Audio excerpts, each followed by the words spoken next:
Welcome to the Snowbirds Expat Radio Podcast, powered by the Snowbird US Day Tracker app. I'm your host, Gerry Scott, and my goal is to give you answers to your cross-border questions, to ease the stress of a cross-border move or extended trip, and to keep you up to date on all you need to know with cross-border rules and regulations. Now let's get on with the show. Well, welcome to the Expat Radio Podcast. We have a very special guest today. We have Nicole. And the reason why Nicole is going to get all this special attention is because she's from British Columbia. Just down the road, Langley, where my parents used to live for many, many years. And we're in Coquitlam, serving this global world from two of the most beautiful places in the world, Langley and Coquitlam. And of course, we have to mention that Mike is from Toronto, and we can't be arrogant and say that Toronto is not the center of the universe. But anyhow, Nicole, thank you for your time. And before we get into these questions, tell us more about yourself and your firm and your specialty. No, thanks so much for having me. So I am a dual licensed CPA, so fully licensed in Canada and the US, serve basically multinational clients with really complex cross-border, lives and situations. My background's in international tax. And I actually my husband is a retired professional athlete with his own complex international kind of tax situations. So I started out helping athletes navigate their cross-border lives, and it's just kind of grown from there. Now, I have to ask, what sport did your husband play? Hockey. Oh, he did? Okay. Yes. Now, how far did he get in hockey? Did he... He played in the US. He was in the Columbus system, and then he has a German passport, so ended up playing in Germany for 5 or 6 years after that. Okay, because I think you've talked to Carson many times. Carson's younger brother, Zach, was part of Boston's system for many, many years and got a few games in the show. And then, of course, he went over to Europe as well and played hockey. So, yeah, I think Austin and Zach know each other. Okay, perfect. Well, I'll tell you what, today we're going to be talking about tax residency. It's such a popular theme out there in what you do on your end, on the accounting world, and what we're doing on the wealth management side. Why is it so important to determine the residency for either you're up here in Canada or you're moving down to the US or US moving to Canada? Why is it's so important? Well, that is the whole reason behind who gets to tax you. That's why it's important. The governments get to decide who gets their piece of the pie. So, that's something that's really important to determine before you make a move. Okay. And a lot of people believe that it's just based on citizenship. But let's explain a U.S. person living in Canada. They've got both citizenships. They could be here on a PR status, or they could also be a Canadian resident. Who gets paid first? So if you have U.S. citizenship, the U.S. is always going to get their piece. U.S. tax residency is based on citizenship. So you're always going to be taxed in the U.S. on your worldwide income. Canadian residency, however, is based on ties. So if you have, significant residential ties to Canada, you could also be considered a Canadian tax resident. And, the treaty will get into, which one of those or both you might be a resident of, and then you kind of have to go from there. It's interesting. So what are some of the big surprises when we have an American who basically becomes a Canadian resident without realizing it? Yeah. So, I mean, if this is why it's important to talk to somebody before you move, because if this happens inadvertently, a whole bunch of things can happen. First things that jump to mind are like registered accounts. Some of these accounts are subject to treaty relief, but elections need to be filed, and they might be taxable in one country but not the other if the elections aren't filed. So you want to make sure that you're getting that treaty relief. Obviously, then just knowing that you need to file a tax return in another country is a big one. those are the two main things I think, surprise wise. Now we're seeing more and more. We talked about professional athletes, and may it be a Canadian, U.S. person playing up here for the Canucks. Sorry for that, by the way. Canucks lost another one last night. It was very heartbreaking again. But do you find outside of these professional athletes, when we have these, and we were covering this in the last episode, we were talking a lot about retirement compensation arrangements. Do you see a lot of that on your side when these athletes come up to Canada? They set up these retirement compensation arrangements, or even executives. Do you see a lot of that in your travels? Is it very popular?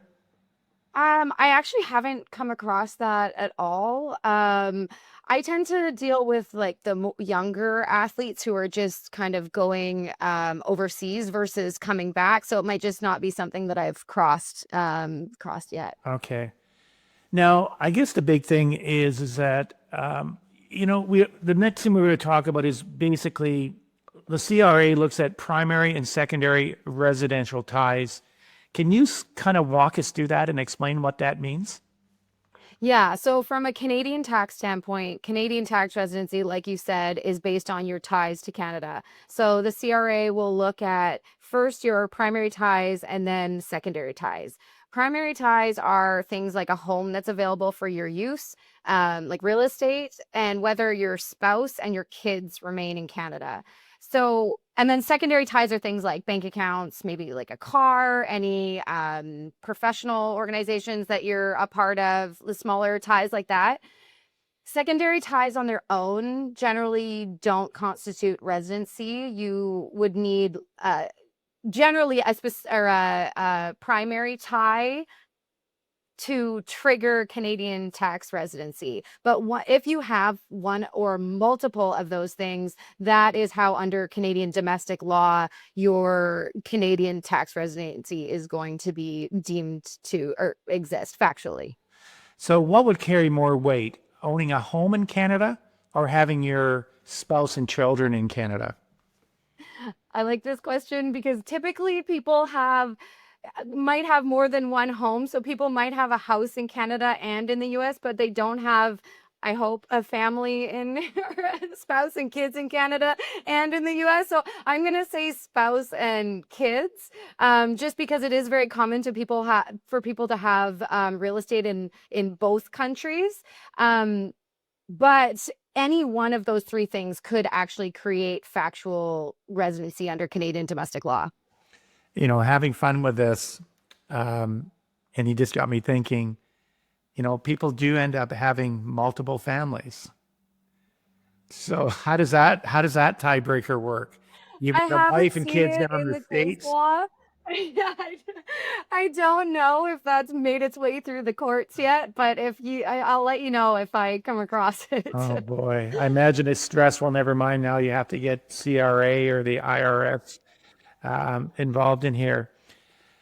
Okay, so here's something that we're dealing with a lot when we have this Snowbird US Day Tracker app for all those Canadians that go down south. We call them Snowbirds, and of course, there's a lot of discussion that a lot of these snowbirds are not going this year. But I don't see it. I'm still getting lots of questions. But can you explain the 183-day rule? And it seems easy to understand, but it's often misunderstood. Yeah, so again, this is a Canadian domestic concept. So the idea is that if you spend over 183 days in Canada, you are deemed to be a Canadian tax resident for the entire year. But that is also subject to the treaty. So this is when the treaty tiebreaker rules come into effect. And basically, you can go through the treaty and still not be considered a Canadian tax resident based on the treaty, even though under the domestic rules, the 183-day rule might apply. So it is a little bit more complicated than it looks on the surface. And in addition, that 183 days, you could also be considered a Canadian or a factual resident. Like that's where the ties come into play. regardless of whether you have the 183 days or not. So it's not just this magic number that automatically determines your tax residency. There's a whole host of other things that that go into determining that. You know, one thing that we were putting on the Snowbird US State Tracker app was the rolling 12-month. Have you had to deal with that? Because it seems like everybody I talk to when it comes to accountants, they say it doesn't really come into play for snowbirds going down south if they're tracking those 183 days over a 3-year period. But why do they mention the 12-month rolling calendar, or have you had to deal with that much at all? No, I think there's some confusion where people think when they return to Canada, the clock starts again. But that's not true. You know, it's 183 days in a calendar year. So yeah, I'm not really sure, to be honest. Well, it's very confusing, and we haven't been able to get an answer from anybody on this. But we provided it on the app. But once again, so 183 days. There's a little bit of confusion. Is it 182 that people should be concerned about? If you spend more than 182 days in the U.S., you could be in a calendar year. Could you be deemed as a U.S. taxpayer? So the US calculation is a little bit more complicated where there's a number of different like rolling Okay. periods, and it's not as straightforward as just 183 days in Canada. You're a deemed tax resident subject to the treaty. There's a couple more calculations that happen on the US side. But the average snowbird that I was going to say snowboard, I guess I'm getting excited about snowboarding again here. Does the average snowbird really have much to worry about if they're just calculating their 3-year formulas and making sure that they're not working in the States? They really shouldn't have to worry too much, should they? The snowbirds that are heading down south? That's just Canadians you're Yeah, it's asking just about Canadians. that don't Yeah. have. Yeah, I mean, you still want to track it. You still want to be on top of these things. You don't want to inadvertently trigger US tax residency, especially without realizing it. But definitely something to be aware of. Okay, let's say somehow a Canadian going down south believed that they were following all the rules. Now they're now being told that they have to file U.S. tax returns and they have to declare their worldwide income. How do you get involved, and what's the first thing you look at when something like this occurs? Yeah, so usually somebody would reach out to me. They might have received like a letter from the CRA or the IRS. And what we would do would be look through all of the facts of the situation on both sides of the border. So, what were your actual days? We'd look at it from a Canadian perspective and a US perspective, figure out what makes sense under both sets of domestic laws, and then also look at the treaty and determine, is there an out here based on the treaty tiebreaker rules, and, come up with a basically response for whichever government is asking the question. Okay. So here's something that we're coming across more often. We see these people kind of straddling two countries. They're a Canadian citizen and a U.S. citizen. They're kind of caught between two systems. How do you assist those people? How do I assist How those do you people? assist those people that are kind of dual residents, both United States and Yeah, I mean, that's when we get into filing in both countries. What I see a lot is dual citizens. So, US citizens who have had dual citizenship for their whole lives, but are living in the US and then moving to Canada, or vice versa. For those people, they are going to continue to have a US filing requirement. So, we will file the US tax return. You have to report your worldwide income on the US tax return, and then they'll likely have a Canadian filing requirement. And then that's where the foreign tax credit system kicks in. So we're able to monitor the returns on both sides of the border, kind of have a bird's eye view of everything that's going on, make sure we're optimizing the foreign tax credits, nothing's getting double counted, nothing's getting missed. So the income's only being, taxed where it's supposed to be. But it's really just, yeah, keeping an eye on everything and making sure the compliance reflects the reality of the situation on both sides of the border. And how do people find you? I mean, very niche service that you offer. A lot of people find me on TikTok, so surprisingly. Okay. I also have a Okay. Here we website. go. Yes. NicoleMonet.cpa.com. I up until now have worked a lot of word of mouth. The athletes tend to like to work with athletes, so I think it's a lot of locker room like, hey, who do you use, and just kind of go from there. I work with agents sometimes and get referrals through agents. But TikTok has actually been a huge source. It's shocking how many people have cross-border issues that are also on TikTok. So TikTok's for more than just cat memes. Okay. Cat videos. Okay. Now, I guess the thing is that let's talk about this tax treaty. This treaty has not been revisited since I think it's 2000, well, prior to 2009. Do you ever hear amongst your communities that you're dealing with outside of TikTok, um, is there any discussion about this treaty being revisited? And the reason why I ask that is because there's so much discrepancies around tax-free savings accounts for Americans living in Canada. Are they good? Are they bad? I mean, we know it's an individual case we should be looking at, but do you hear any word of the treaty being revisited and things being updated? Not the treaty specifically. I see a lot of people calling for tax reform in general, which is, something we can control more as a country rather than having to negotiate, like renegotiate a treaty with another country. So I think tax reform is probably the thing that we need first before we start looking at the treaty.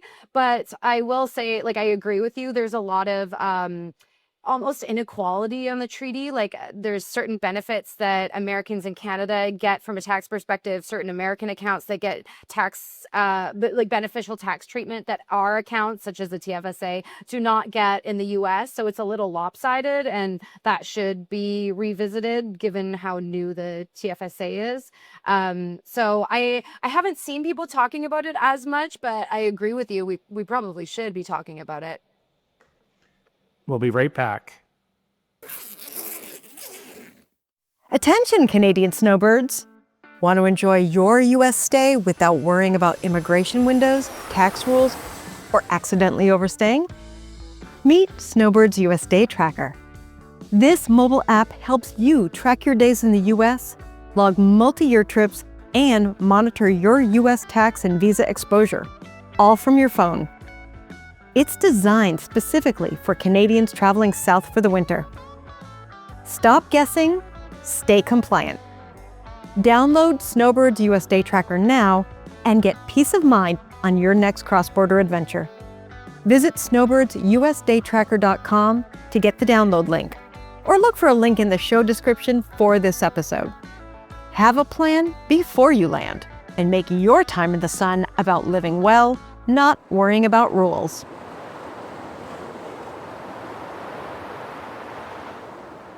Okay, so let's now jump into what's the first thing a person should do? They're American. They hear about this beautiful country. Maybe they're marrying their Canadian spouse is a Canadian person. What's the first mistake that a lot of these people that all of a sudden decide to move from Canada to from the United States to Canada, and I'll say that they met this Canadian future bride in the United States, and the wife says, "I want to be home closer to my family. We're moving to British Columbia, Langley." What do they do? Like, what are the first moves, and what mistakes are they making? The one that I have seen recently that kind of jumps out to me is buying property in Canada without consulting somebody first. That can cause a whole bunch of issues, especially if you haven't gotten your residency figured out beforehand. If you go to sell the property, there might be withholding. We have just foreign buyer rules now that complicate things a lot. If this is the situation, definitely talk to an accountant and a financial advisor before you do anything. Now, what are you suggesting when they've got everything set up properly and they say we want to buy a house?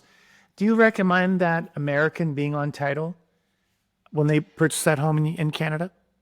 Um, It's less complicated if they're not. If the spouse can qualify for financing or whatever on their own, and that person has a really clean kind of residency situation, it probably makes more sense to keep it under just the Canadian spouse's name. It gets a little bit more complicated if you're planning on renting part of it out and you want to, do some income splitting, then you might want to have the other person on title. But like I mentioned, if you go to sell the property, and for some reason the US spouse hasn't become a Canadian resident, there can be some withholding issues and, disclosures that need to be made. And so it's generally, I think, cleaner just to have Canadian tax residents on title, if at all possible.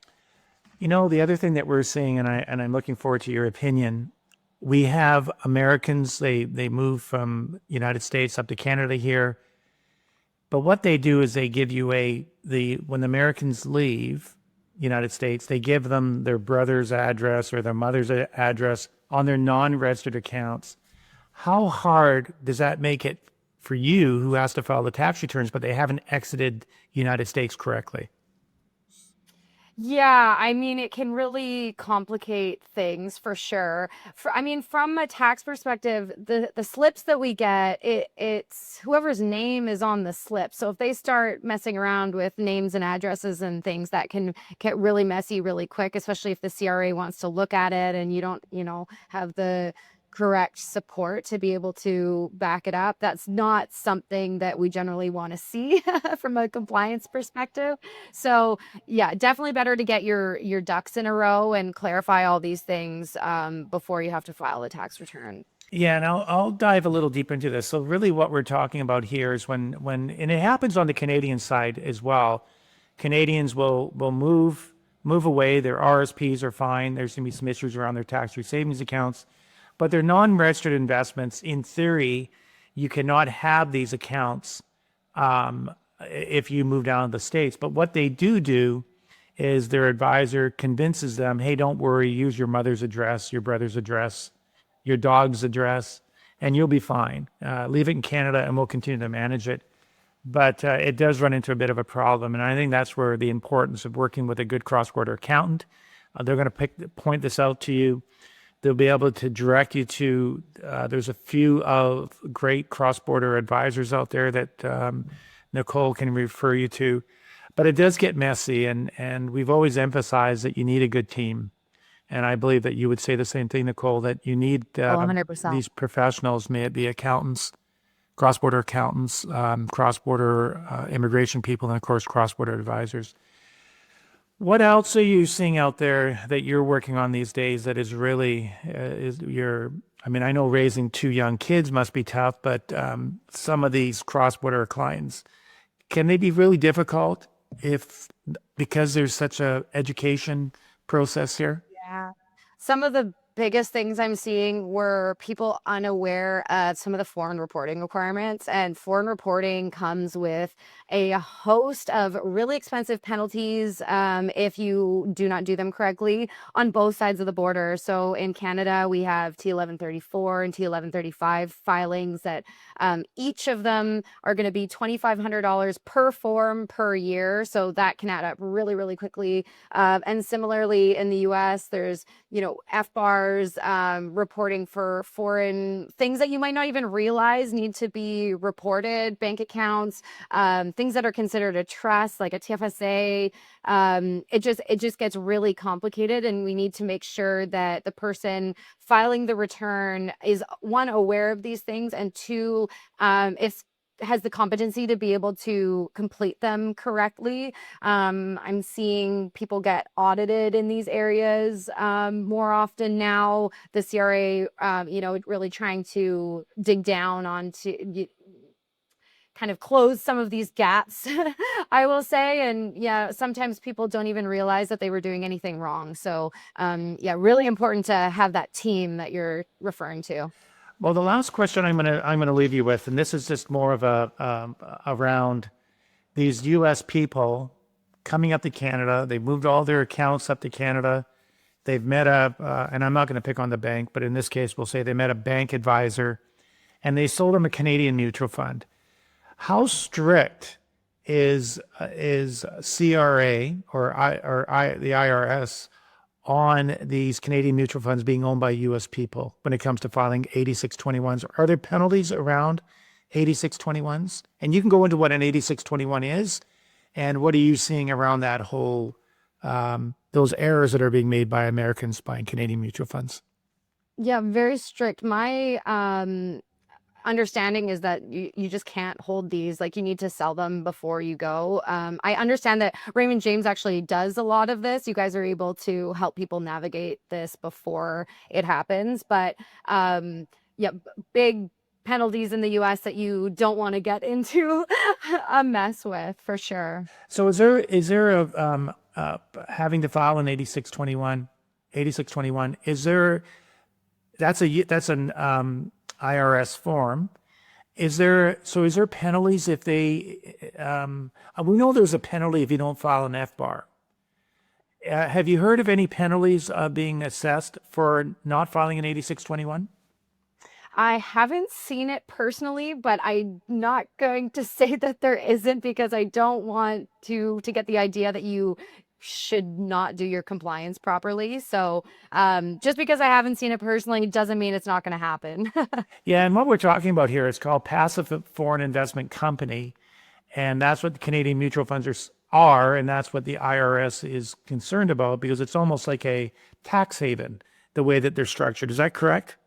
Is that Yeah, and like a PFIC for US, when you have to report on a PFIC for US tax purposes, it's also going to increase your, Canadian or your US compliance costs. It's very expensive for an accountant to go through and complete this form because it's very detailed and takes a long time. There's a lot of information that's needed. So not only are there going to be filing like penalties for not filing or not doing it correctly, there's also going to be increased compliance costs, and you don't want to be offside. And that's if you've got 5 Canadian mutual funds that are being held outside of your RSP, that's 5 8621s, which sounds expensive. Very, yes, very. Well, Nicole, is there anything else you want to add? I'm sure we'll have you on the podcast again, because we've always said that this podcast is about connecting. It's not a selling platform. It's just connecting people that need help with the right professionals. So before we let you go, anything else you want to add? Any concerns you have out there for these people that are seeking help? Yeah, I guess just 2 points that I want to point out that I think people overlook, especially when moving from the US to Canada. And the first one is going to be that ACB bump that you get on your assets when you move from the US to Canada. So that means that Canada is going to value your assets at fair market value at the time that you move to Canada. And so you need to make sure that you're working with an accountant, and ideally also a financial advisor that understands this and can track the ACB from that point onward, because if that's not being tracked properly, that is going to cost you unnecessarily. Like you're gonna pay double tax on it unnecessarily. So that's something to pay attention to. And the second one is, I think I get this question a lot. Like a lot of Americans set up US LLCs and S corps. They offer a lot of really good tax benefits from a purely American standpoint. So, you can save a lot of tax by setting it up as an S corp. Or an LLC. But when you move to Canada, Canada doesn't recognize these things as the kind of pass-through or the hybrid entities that they are for American tax, like US tax purposes.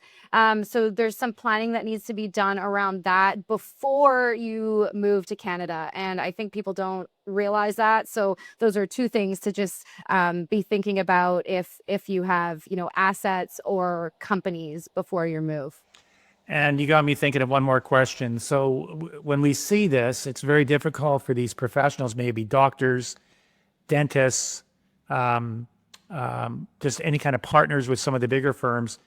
Are you seeing ULCs, unlimited? Could that work for some of these people on that structure, ULC? Don't see them as much like in BC doesn't have ULCs as far as I'm aware. I know Alberta still, Yeah. you can still have them in Alberta. I personally haven't come across them recently. I think people might be moving away from this because it kind of has a limited like usefulness, but that could just be me. But it's, yeah, really recognizing that some of the entities and structures don't have the same tax treatment on both sides of the border. And you bring up a very valid point. If before these, for whatever reasons, I know that Canada is a beautiful country and Americans love to, their dollar goes a lot further up here in Canada. But from a tax perspective, how discouraged are these Americans when they get to Canada and realize we can't use the LLC? We've got PFIC concerns around that LLC. What do you see those Americans kind of having this funny tone once they're here and they realize whoa, this isn't as fun as... Yeah. I mean, recent conversations I've had where people just say, well, if it's going to cost me more to upkeep it, I'm just not going to do it anymore. I'm just going to actually retire rather than, do a little bit of business through my LLC or my S Corp. But it definitely, there is some planning that can be done if you really do want to keep it going. And that might be setting up a blocker corporation in Canada just to reduce some of the, tax drag that happens as a result of the like hybrid status. But again, there's going to be fees involved in that, basically a reorg. So could be, pretty substantial. But it's just one of these things that it can be managed, but it is definitely adds a complication, especially if you're not expecting it. Well, I'll tell you what, I really appreciate your time today. I know Carson and yourself had a chance to talk a lot. This is the first time you and I've met, so I appreciate your wisdom and your knowledge and a hardworking mom, a couple of children. So Nicole is very, very busy, and I'm sure if you have kids and you're an accountant, you have to be a very well-organized person. So we appreciate your time. Thanks so much, thank you. Thank you again for listening to the Snowbird Expat Radio Podcast. The best way you can support the podcast is to forward the episode to a friend, and please don't hesitate to like, subscribe, or leave a comment. Now, before you go, let me leave you with one of my favorite quotes. Be kind to all, the world is small.